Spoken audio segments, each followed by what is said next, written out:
ప్రభువైన యేసుక్రీస్తు నామములో మీ అందరికీ శుభములు వందనాలు తెలియజేయచ్చు. ఈ ఉదయకాల సమయంలో దేవుని వాక్యాన్ని ధ్యానం చేద్దాం. ఈ దినం వాక్య ధ్యానం కొరకే పరిశుద్ధ గ్రంథములో నుండి లేఖనము చదువుదాం. కాబట్టి మన పరిశుద్ధ గ్రంథాలు తెరిచినట్లయితే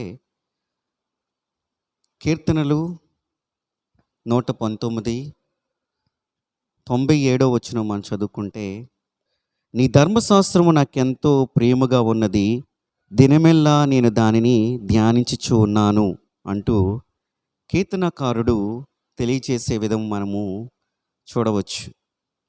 దేవుడి యొక్క వాక్యం పట్ల తనకున్న ఇష్టతని, ప్రేమని తెలియజేస్తున్నట్లుగా చూస్తున్నాం. ఇక్కడ కీర్తనకారుడు తెలియజేస్తున్న మాటలలో దేవుడి యొక్క వాక్యమందు విశ్వసించువాడిగా ఉన్నానని, లేదా దేవుడి యొక్క వాక్యాన్ని నేను ప్రకటించిన వాడిగా ఉన్నానని ఆయన చెప్పట్లేదు, కానీ ఆయన దేవుడి యొక్క వాక్యాన్ని ప్రేమిస్తూ ఉన్నాను అని చెప్పుచున్నాడు.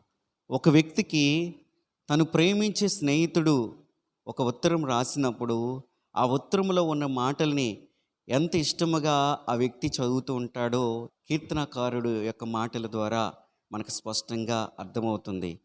నాకెంతో ప్రియముగా ఉన్నది ఏంటంట, దేవుని యొక్క ధర్మశాస్త్రము. దేవుని యొక్క ధర్మశాస్త్రం అంటే ఏంటి? పరిశుద్ధ గ్రంథంలో ఉన్న ప్రతి మాటయు, భూత భవిష్యత్తు వర్తమాన కాలంలో సైతము కూడా కీర్తనకారుడు దేవుని యొక్క వాక్యాన్ని ఎంతో ప్రియముగా ఎంచిన వాడుగా, దాన్ని ధ్యానించేవాడుగా ఉండటం చూస్తున్నాం. దేవుని యొక్క వాక్యము ఎంతో ప్రాముఖ్యమైనదని, దేవుని యొక్క వాక్యము ఎంతో విలువైనదని కీర్తనకారుడు ఎరిగిన వాడే దానిని దినమల్లా ధ్యానించేవాడుగా ఉంటున్నారు. అయితే ఈ దినము దేవుని యొక్క వాక్యాన్ని నువ్వు అధికంగా ప్రేమించలేని వ్యక్తిగా, దేవుని యొక్క వాక్యాన్ని దినమెల్లా ధ్యానించలేని వ్యక్తిగా ఉంటున్నావేమో. అయితే దేవుడి దినాన్ని నీతో మాట్లాడుచున్నాడు. తప్పకుండా దేవుని యొక్క వాక్యం చదువుట చాలా ప్రాముఖ్యమని, క్రైస్తవ జీవితంలో దేవుని యొక్క వాక్యానికి స్థానం ఇవ్వట చాలా ప్రాముఖ్యమైన విషయమని మన గుర్తెరిగి, మనము కూడా కీర్తనకారుడి వలె దేవుని యొక్క వాక్యాన్ని చదువుట వలన ఎంతో ఆశీర్వాదాన్ని మనం పొందుకుంటామని తెలియజేస్తూ, ఈ సమయంలో మనం యొక్క వచనాలు చూస్తున్నట్లయితే మనం 97వ వచనం చూస్తున్నాం. అయితే 98వ వచనం, 99వ వచనం, 100వ వచనంలో మనం చూస్తున్నట్లయితే దేవుని యొక్క వాక్యం చదువుట వలన ఏం కలుగుతుందని తెలియజేస్తున్నాడంటే, 98వ వచనంలో మనం చూసినట్లయితే, నా శత్రువులను మించిన జ్ఞానము అవి నాకు కలుగు చేయుచున్నవి అని అంటున్నాడు. దేవుని యొక్క వాక్యాన్ని చదువుట వలన ఏంటంట, ఎంతో జ్ఞానము కలిగిన వ్యక్తిగా ఉండగలవు. అపవాది, సాతానుడు లేదా శత్రువు ఈ లోకములో నీకంటే జ్ఞానవంతుడిగా ఉన్నప్పుడు నిన్ను చాలా సందర్భాలలో హీనపరచువాడుగా, చాలా సందర్భాలలో నిన్ను అనేకమైన తన కుట్రల ద్వారా నిన్ను బాధించేవాడుగా ఉండే పరిస్థితులు ఉంటాయి. అయితే దేవుని యొక్క వాక్యము చదువుట వలన శత్రువుని సైతము కూడా నువ్వు ఓడించగలవు. శత్రువుని మించిన జ్ఞానం సంపాదించుకున్నవాడుగా ఉండగలవు. హల్లెలూయా. ప్రభువైన యేసుక్రీస్తు యొక్క జీవితంలో జరిగిన ఒక సంఘటన మనం ఆలోచన చేసినట్లయితే, బాప్తిస్మ తీసుకున్న ప్రభువు యొక్క అరణ్యములోకి వెళ్ళి దేవుని సన్నిధిలో 40 దినములు గడిపిన వాడిగా, ఉపవాసం ఉన్నవాడిగా ఉన్నప్పుడు అపవాది వచ్చి ప్రభువైన యేసుక్రీస్తుని శోధించినప్పుడు, ప్రభువైన యేసుక్రీస్తు వాక్యము ద్వారా అపవాది పెట్టే ప్రతి శోధన జయించిన వాడిగా చూస్తున్నాం. అపవాది సైతము కూడా, శత్రువు సైతము కూడా వాక్యము పట్టుకొని ప్రభువైన యేసుక్రీస్తుని శోధిస్తూ ఉంటే, ఆ యొక్క శోధనలకి లోబడిన వాడిగా ప్రభువైన యేసుక్రీస్తు లేడు. అపవాది ఒక వాక్యం ఎత్తి పట్టుకుంటే ప్రభువైన యేసుక్రీస్తు దానికి వ్యతిరేకముగా, దానిని మించిన వాక్యము కలిగిన వాడిగా, వాక్య జ్ఞానము కలిగిన వాడిగా అపవాదిని ఓడించటం మనం చూస్తున్నాం. అందుకే అక్కడ నుండి అపవాది పోయినట్లుగా మనం అర్థం చేసుకోగలం. హల్లెలూయా. ఈనాడు నీ జీవితంలో శత్రువు అనేక విధములుగా నిన్ను బాధించిన పరిస్థితులలో తప్పకుండా మనము కూడా వాక్య జ్ఞానము కలిగినప్పుడు లోకములో మనము మన జీవితంలో ఎదుర్కొనే సమస్యలని, శోధనల్ని, బాధల్ని, ఇబ్బందులని అపవాది ద్వారా నేను బాధించబడిన పరిస్థితులు జీవితంలో ఏర్పడినప్పుడు తప్పకుండా వాక్యముని కలిగిన వారు, వాక్యాన్ని ధ్యానించేవారు తప్పకుండా శోధనలు జయించగలరు. హల్లెలూయా. శోధనలు తట్టుకోగలరు. ఎందుకు ఈ శోధనలు, ఈ శ్రమలు నా జీవితంలో వస్తున్నాయో వాక్యపు వెలుగులో మనం అర్థం చేసుకోగలం. వాక్యాన్ని ఎప్పుడైతే మనం ధ్యానిస్తూ ఉంటామో దేవుడి యొక్క చిత్తాన్ని మన జీవితంలో బయలుపరచబడుతూ ఉంటుంది. కాబట్టి అపవాది ఏ విధము చేత కుట్రతో నా జీవితాలని పాడు చేయాలనుకున్నా సరే మనం ఎదిరించగలం. ఎందుకంటే దేవుడి యొక్క వాక్యము మనలో ఉన్నది కాబట్టి. ఎందుకంటే దేవుని యొక్క వాక్యాన్ని మనం నిత్యము చదువుతూ ఉంటాం కాబట్టి. అయితే నేను గత కాలంలో చదివేవాడిని, వచ్చే సంవత్సరంలో చదువుతాను అనుకున్న వారికి మనం ఉండిపోతే నీ జీవితంలో అపవాది అనేక విధములుగా శోధించే పరిస్థితులు ఏర్పడినప్పుడు నీవు వాటిని జయించలేని వ్యక్తిగా ఉంటావు. అయితే శత్రువుని జయించాలంటే శత్రువుకు మించిన జ్ఞానము కలిగిన వ్యక్తిగా మనమందరం ఈ లోకంలో ఉండాలని కీర్తనకారుడు ఈ యొక్క వచనాల ద్వారా తెలియజేస్తూ ఉన్నాడు. హల్లెలూయా. రెండవదిగా మనం చూస్తున్నట్లయితే 99వ వచనంలో మనం చూడగలం, కావున నా బోధకులందరికంటే నాకు విశేష జ్ఞానము గలదు అని అంటూ ఉన్నాడు. దేవుని యొక్క వాక్యాన్ని ప్రేమగా ఎంచినవాడు, దేవుని యొక్క వాక్యాన్ని దినదినము ధ్యానించేవాడు వైజర్ దాన్ యువర్ టీచర్స్. మన బోధకుల కంటే దేవుని యొక్క వాక్యము మనల్ని ఏం చేస్తుందో తెలుసండి, జ్ఞానవంతులుగా చేస్తుంది, విశేష జ్ఞానాన్ని దయచేస్తూ ఉంది. అవును కదండి. జ్ఞానం మనం ఎలా సంపాదించుకోగలము?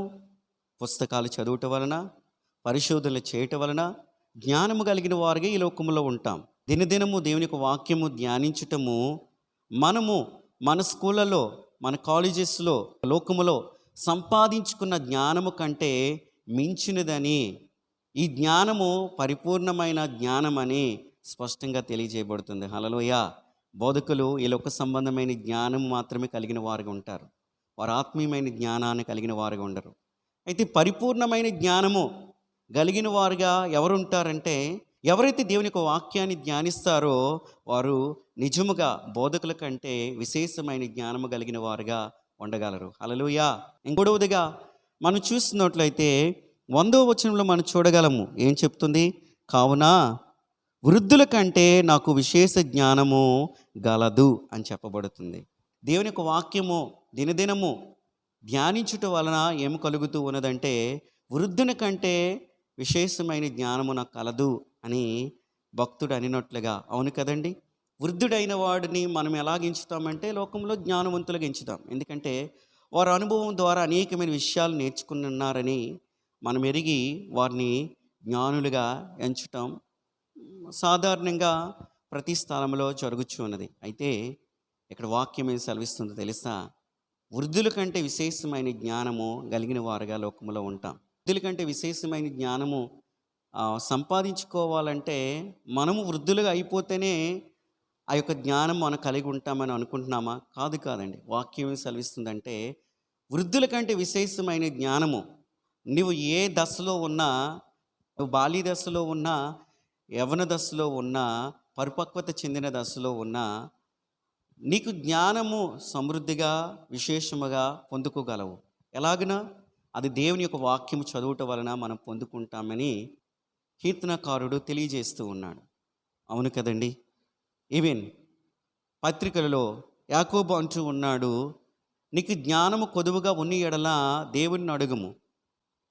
జ్ఞానము దేవుడు మాత్రమే అనుగ్రహించేవాడు. తన జ్ఞానము చేతే ఈ యొక్క సమస్త విశ్వాన్ని కలుగు చేసినవాడు. తన జ్ఞానము చేతే ఈ విశ్వం అంతటిని నడిపిస్తున్నవాడు. కాబట్టి ఈనాడు జ్ఞానము కొదువుగా ఉంటే మనం ప్రభునే అడగాలి, దేవాది దేవుడిని అడగాలి. అప్పుడు ఆయన మనకు ధారాళముగా ఇచ్చేవాడు. ఆయన కాదనక గద్దింపక ధారాళముగా తన జ్ఞానాన్ని మనకు అనుగ్రహించేవాడు అని చెప్పబడుతుంది. వృద్ధుడు మాత్రమే జ్ఞానము కలిగిన వాడు. ఎందుకంటే అనేక అనుభవములు గుండా వచ్చాడు. ఆ యొక్క అనుభవాలు మనం నేర్చుకుంటే మనము కూడా ఈ లోకంలో మనకు ఎదురయ్యే పరిస్థితిని జయించగలమని అనుకుంటున్నామేమో. అయితే దేవుని యొక్క వాక్యాన్ని నిరంతరము చదువువాడు, ధ్యానించేవాడు తప్పకుండా లోకములో ఎట్టి పరిస్థితులు జీవితంలో ఏర్పడినా తన యొక్క జ్ఞానము చేత మనల్ని అందరినీ తృప్తిపరిచి తన జ్ఞానము చేత మనల్ని నడిపించేవాడుగా ప్రభు ఉంటాడు. ఆ యొక్క యాకోబు పత్రికలో 1వ అధ్యాయంలో 22వ వచనము ద్వారా మనం చదువుకున్న మాటల్లో ఏమని చెప్తున్నాడు తెలుసా? మీరు వినువారు మాత్రమే ఉండి మిమ్ముని మీరు మోసపుచ్చుకొనకుండా వాక్యము ప్రకారము ప్రవర్తించువారునై యుండిడి అని చెప్పబడుతుంది. దేవుని యొక్క వాక్యాన్ని వినువారుగా మాత్రమే ఉండుట వలన ప్రయోజనం లేదు. వాక్యం ప్రకారంగా ప్రవర్తించువారుగా ఉండినప్పుడే మనము నిజమైన జ్ఞానాన్ని సంపాదించుకుని ఉన్నామని అర్థం అన్నమాట. బహుజ్ఞానము కలిగి ఉన్నానంటే కాదు, నేను ఎక్కువ పుస్తకాలు చదివాను, ఎక్కువ పరిశోధనలు చేశాను, నా వయసు యొక్క నా అనుభవం వలన నేను జ్ఞానం సంపాదించుకొని ఉన్నాను, నాకు జ్ఞానం ఉంది అనుకుంటే కాదు. మనము వాక్యం వినువారుగా ఉండి వాక్యం ప్రకారంగా ప్రవర్తించకపోతే మనం ఈ లోకంలో మోసపోయిన వారుగా ఉంటామని చెప్పబడుతుంది. దేవుని మందిరానికి వారానికి ఒకసారో లేదా నువ్వు అనుకునే సమయంలో వచ్చి దేవుని మాటలు విని వెళ్ళిపోయిన వారుగా ఉంటే కాదు. తప్పకుండా వాక్యము ప్రకారముగా మనం ప్రవర్తించేవారుగా ఉండాలి. ఎప్పుడో వినువారుగా ఉంటే, దాన్ని చదువువారుగా లేకపోతే మన జీవితం మార్చుకోలేం. మన జీవితంలో మనం ఎదుర్కొనే పరిస్థితులు ఏవిటిని కూడా మనం జయించలేం. తప్పకుండా ఈ దినమున నేను కూడా కీర్తనాకారుడి వలె, ప్రభువా అవును తండ్రి, నీ యొక్క వాక్యాన్ని దినమెల్లా నిత్యము ధ్యానించుట వలన నేను విశేషమైన జ్ఞానాన్ని సంపాదించుకుంటున్నానే సంగతి నువ్వు బయలుపరుచుచూ ఉన్నావు. ఆ జ్ఞానము ప్రభువా మా శత్రువులకు మించి ఉంటుందని, మాకు చదువు చెప్పిన వారికంటే మించి ఉంటుందని, ఈ లోకంలో ఉన్న వృద్ధుల కంటే అది మించి ఉంటుందని సత్యము బయలుపరుచుచున్నావు. ఇంత మంచి జ్ఞానము మేము ఎక్కడి నుంచి పొందుకోగలము ప్రభువా? అయ్యా, నీ ధర్మశాస్త్రము ద్వారానే, నీ వాక్యము ద్వారానే మేము అట్టి విశేషమైన జ్ఞానాన్ని సంపాదించుకుంటున్నామని సంగతి మాకు తెలియజేస్తూ ఉన్నావు. అట్టి జ్ఞానం కొరకు ఈ దినము నుండి నేను నీ వాక్యం చదివేదను, నీ వాక్యాన్ని ధ్యానించదును అని నువ్వు తీర్మానం చేసుకొని జీవించినప్పుడు గొప్ప శాంతి సమాధానముతో నెమ్మదితో ఈ లోకములో మన జీవితములో ఆశీర్వాదకరంగా ఉంటాయని తెలియజేస్తూ, ఈ దినమంతయు దేవుని యొక్క కృప, కాపుదల, కనికరము నీతో నాతో మనందరితో ఉండి నడిపించునుగాక. ఆమె. దేవుడు నిన్ను బహుగా దీవించునుగాక.